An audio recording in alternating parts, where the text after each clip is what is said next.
लेकिन मैं जो देकर के आया हूं 19 दिन पीजीआई में, मैं वो सच्चाई आपको बताना चाहता हूं, सदन के माध्यम से उत्तर प्रदेश को बताना चाहता हूं और सदन के माध्यम से अपने सभी माननीयों को भी बताना चाहता हूं कि कोई गलत फहमी में न रहे। हम तो ये कहेंगे, भगवान से प्रार्थना करेंगे कि किसी को कोरोना ना हो।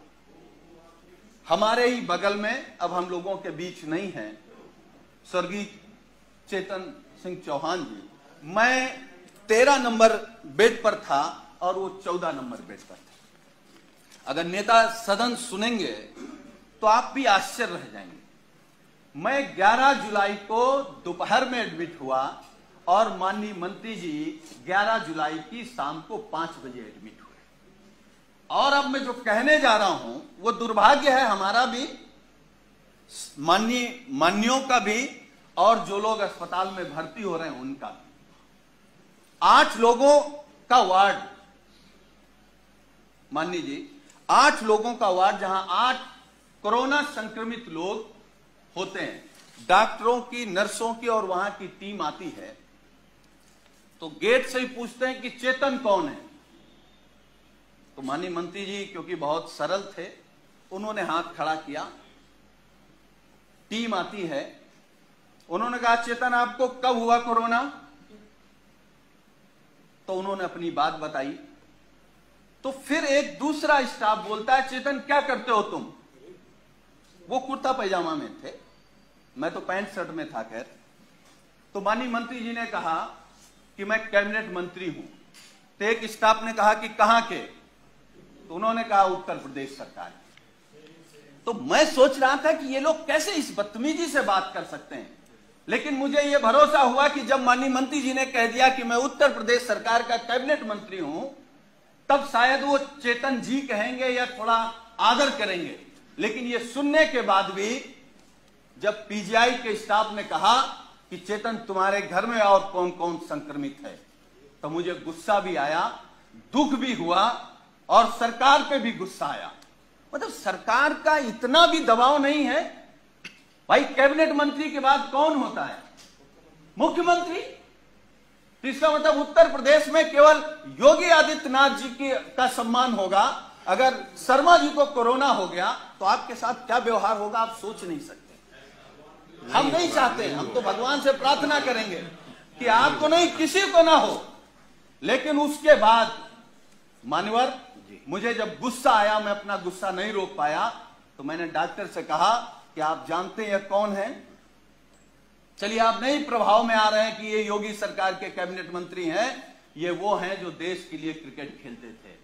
तो उस डॉक्टर ने कहा अच्छा ये वो चेतन है, और ये कहते हुए डॉक्टर और स्टाफ पूरा चला गया। वो 2 दिन तक हमारे बगल में रहे।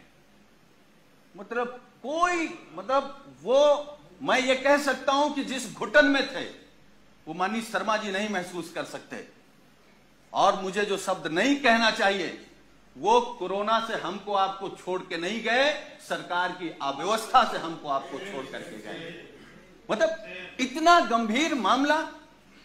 और मानवर, मैं दूसरी बात बता रहा हूं, मैं 19 समाप्त कर नहीं, मैं समाप्त कर दूंगा। अब हमारा केवल दर्द सुन लीजिए। जी। मैं 19 दिन तक एडमिट था। 11वें दिन हमारी फिर टेस्ट हुआ, मैं फिर पॉजिटिव आ गया। फिर 4 दिन बाद टेस्ट हुआ, फिर पॉजिटिव आ गया। हमारे माननीय राष्ट्रीय अध्यक्ष, हमारे नेता माननीय अखिलेश यादव जी ने फोन से हमसे कहा कि सरकार का शासनादेश हो गया है कि तुम घर पर रह करके ठीक हो सकते हो, इस सरकार की व्यवस्था पर भरोसा मत करो और जांच करा करके आप लिख करके देख आओ कि हमको इलाज नहीं कराना, हम होम क्वारंटीन रहना चाहते हैं। अब मैं वो बात बताने जा रहा हूं मान्यवर आपको। मैंने राष्ट्रीय अध्यक्ष जी से अनुरोध किया कि एक जांच और करा लेते हैं, हो सकता है कि हम निगेटिव आ जाएं। हमारी एक जांच हुई जिसमें मैं पॉजिटिव आया।